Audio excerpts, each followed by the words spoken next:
This program is presented by University of California Television. Like what you learn? Visit our website or follow us on Facebook and Twitter to keep up with the latest UCTV programs.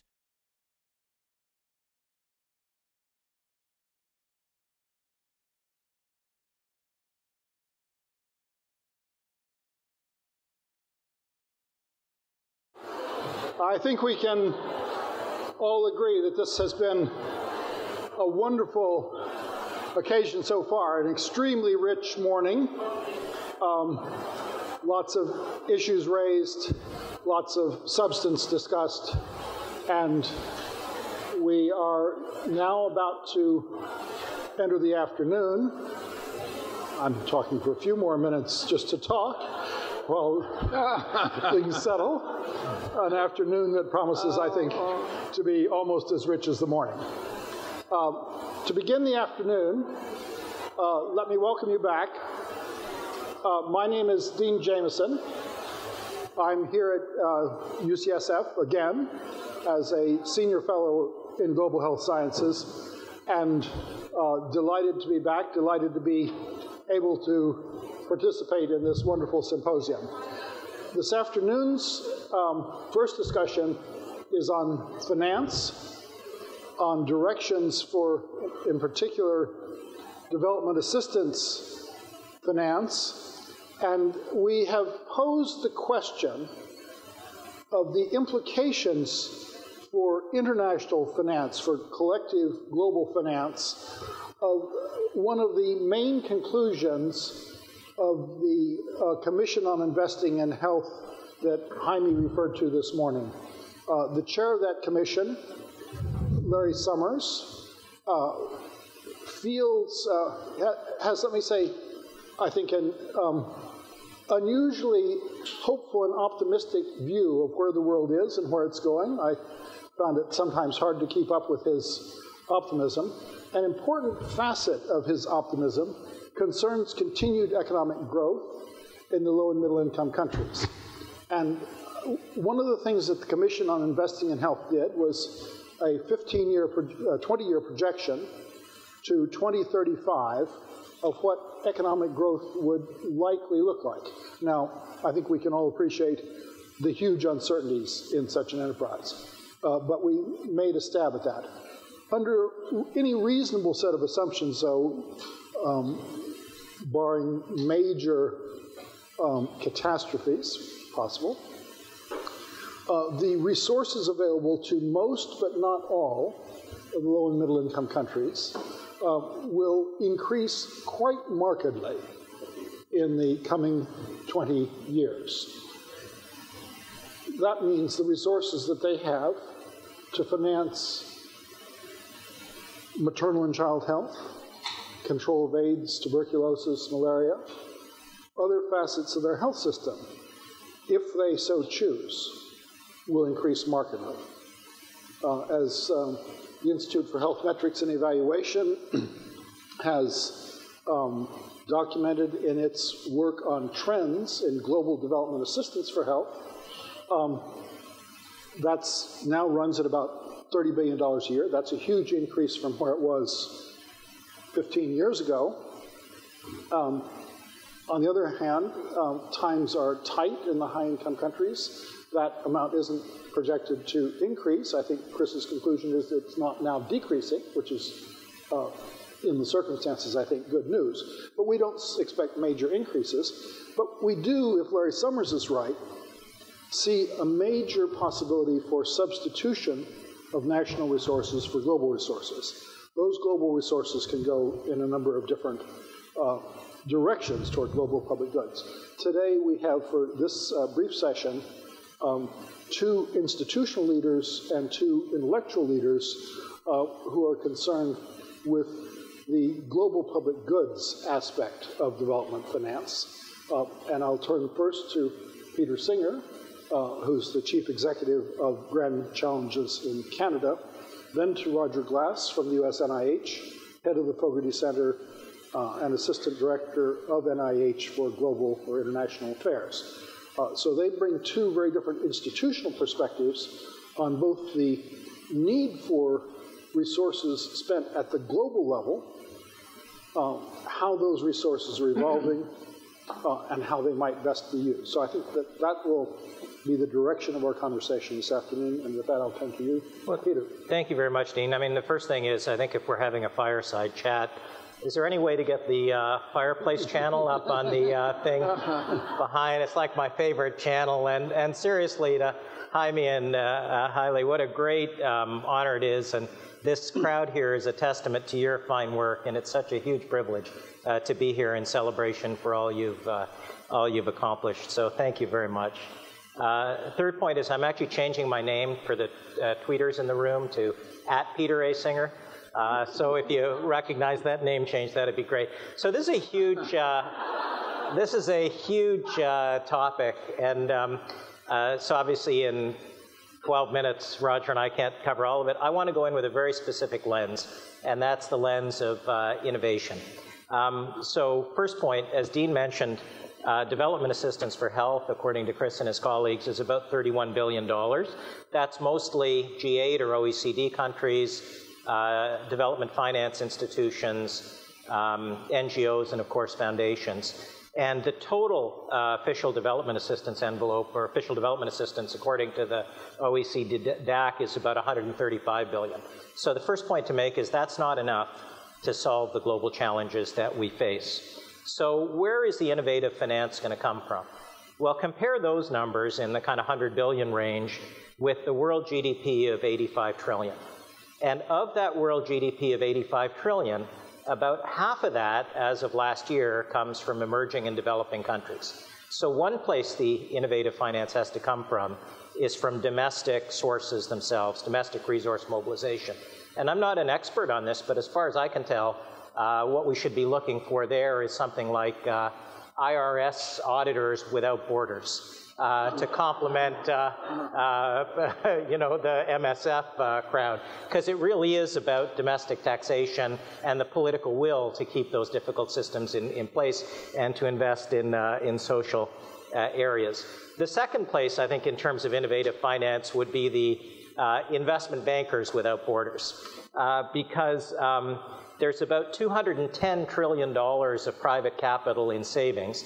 A lot of that is in pension funds and insurance companies. And probably of that 210, at least $2 or $3 trillion that is sitting on the sidelines in terms of socially oriented investors who are waiting for the channels to do it, be it an investment fund, be it a development impact bond, kind of blended finance. So first point I wanted to make is bringing an innovation lens to that whole picture. In terms of official development assistance, and that's critical, and I'm suggesting it increase. We're really talking in the range of tens of billions to 100 billion, but in terms of domestic countries, we're talking in the trillions, and in terms of private sector capital, we're talking in the trillions. So that reminds me of the old joke by the bank robber Willie Sutton, which is, you know, why do you rob banks? Because that's where the money is. I'm suggesting that in terms of innovative finance, that's the way we should think about it. Second point I want to make, just very briefly, Dean, on innovation, is we've never really taken a considered prospective approach to, let's say, development assistance, 130 billion. How much of that should be spent on innovation, new ways of doing things, and how much of that should be spent on just expanding and taking to scale the things we already know work, a point that Keith made. If you were a $130 billion company, you would both exploit new things, because you need that R&D to ensure your survival in the future. Explore new things, because you need that R&D to ensure your survival in the future. And you would exploit your existing technologies to increase your revenues. We never really make that explicit thought, and we should. Why? Because in the short term, the innovation can't compete with the programs, because most of the outcomes in the programs happen during the life of the program. Gavi is a great cause. You put $1 million into Gavi or $1 billion into Gavi, you know what will happen in the next 3 years. You put $1 billion into preterm birth innovation or any of these other things, you don't know what will happen in the next 3 years. But if the innovation is successful and it's transformative, the outcomes will happen after 3 years or after 5 years, and that gift will keep giving. So that's why I think we actually need to have an explicit conversation about what percentage of development assistance should be for explore, innovation, and what percentage should be for exploit? And I would define, just in closing, innovation very broadly. Science and technology innovation, social innovation, including health system delivery innovations, business innovations, integrating them together. And I'd love to hear a little bit of conversation about kind of making that explicit thing. If we even decided, end of today, that we thought 10 minutes left, so I'll take 10%. If we even decided just today, why don't we take 10% of the 131 billion and say that will be an innovation? Because the spending in innovation probably is a little bit lower than 10% now. I would guess it's probably in the 4 to 5% range, but not 100% sure. Let's study that. Let's come up with an explicit prescription, and that would actually help very much domestic countries like Canada, like the United States, face that difficult trade-off, because political timelines are short-term, and you're looking for those short-term results. It's a lot harder to support things where the results come a little bit later, but critical because if you think things are fine now with 6.3 million kids dying and 300,000 women dying, then you don't need innovation. If you don't think things are fine, you do need innovation, but actually getting to those decisions is very difficult, I think, for domestic decision makers for the reasons we described. So, Dean, innovation and a couple of different takes on it. Fireside Channel, at Peter A. Singer, over to you. Great. And one of the major institutions involved in scientific innovation in health in the world, obviously, is the NIH. So let's get your take, Roger. Let me think a little bit further than the here and now. I'm looking down at Jaime and Haile. You guys have caused an epidemic here. I would never have thought 10 years ago, Haile, that we would be sitting in this fabulous room on a brand new campus with a couple hundred people here, all of whom want to do global health. And Jaime, I met you 30 years ago or so when you were a student, and who would have ever thought that that investment in you 30 years would have led to $100 million? So I'm thinking long term, and when I think long term, I'm investing in people and I'm investing in research, much of which is long term, except that the people who will be doing that innovation and research are all of you out here.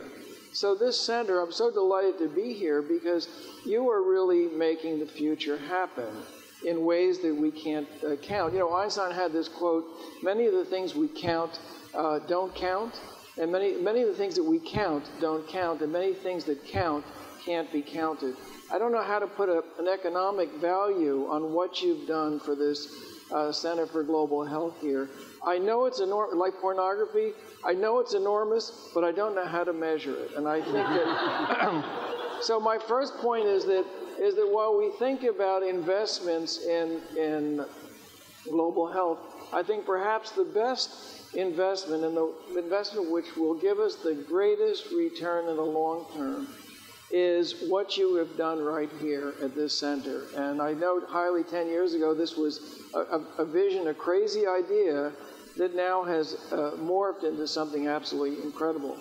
Now, the second point I want to make is that when I first got to Fogarty, there was a crazy economist named Dean Jameson who delivered the Disease Control Priority Project, and I came just as that was launched. I have no part of it, but part of what he said was that with life expectancy getting longer, and now it's 70 years, we have to begin to invest in the non-communicable diseases. And one thing that I learned when we got there was that the investments that Fogarty has made in training people in research in HIV have paid back time and time again. And the research was not done by Americans. It was done by Africans, by partnerships, by collaborations.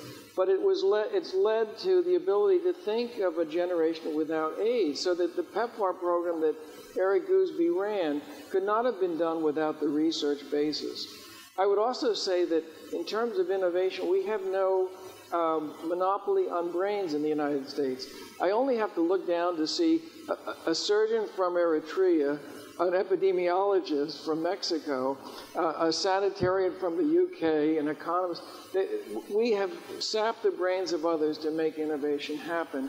And some of that innovation is in areas outside of the infectious disease area. When I look at the NIH campus, and I think when Francis Collins came in, we discussed this, the issue was where to invest, and he put global health on his radar as one of the pillars. When I spoke to his advisory committee the first time, I touted the great investments we had made in HIV and how that investment in research and people had led to all the great discoveries that have been made in HIV treatment, PMTCT, and the like. At the same time, after my talk, a fabulously beautiful woman came up to me, 1999 Miss America, Nicole Johnson. And she said, you know, if a child in Africa has HIV, they can be identified and treated for life. He says, I'm Miss America. I did my bathing suit routine with an insulin pump. And if a child in Africa has diabetes, there's nothing there for them. And the NCD agenda is something we have to deal with. And HIV is important in Africa, but with life expectancy at 70, the NCD agenda is on us. Where do we have people? Where are those researchers who are going to deal with the global NCD agenda? We really don't have them. We don't have many cardiologists that thought globally, diabetologists, cancer people, bioengineers. And this is where investments in innovation in the future will also come. So I would say that another area of major investment has got to be there. Now, as I look at this center that you've created, Jaime, it hasn't been created, and I know Haile came to me when I first got there, and he lost an NIH grant, and I felt so apologetic.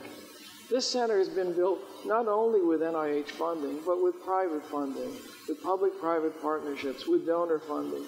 And I think the future of funding envelope is not to say we need to take away from one and give to the other. It's to recognize that research anywhere will help people everywhere.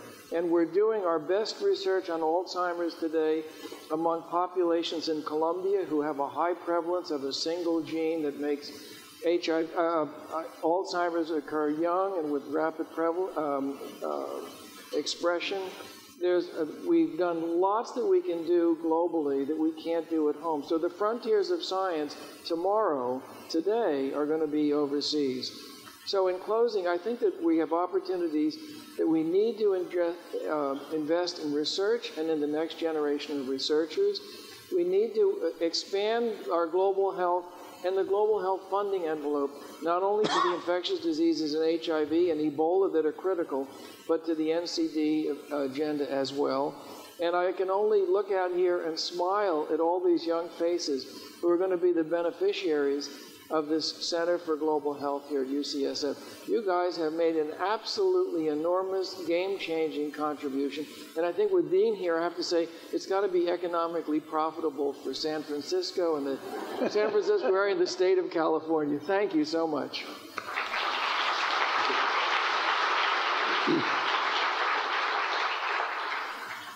Well, I think we've heard two different but quite complementary perspectives on innovation and science, on the need for financing those capacities, the research capacities, the knowledge generation capacities, the next generation, and to seek finance in a broad range in the private sector as well as the public sector, and for particularly the new ideas and new knowledge that will be, I'm convinced, have been a key driver of the improvements in global health and will likely continue to be. There are other dimensions of global finance that Gavin Yamey and some of his colleagues here at UCSF have been contracted by Gates to express and explore. The global leadership function, the global advocacy function, the control of the cross-border externalities, the types of things that Ramanan spoke about this morning, all of which, quite separate from the research function, are nonetheless very much functions that require global finance. Our time is up. So I think I'll leave it at that, and with Roger's challenge to all of the young people here, not only to enjoy the opportunities that have been created, but to create the opportunities for the generation that follows them. Let me ask you all to please stay. George Rutherford will be taking the next session now, and so we will proceed to that. Thank you very much, Roger, Peter. Thank you, David.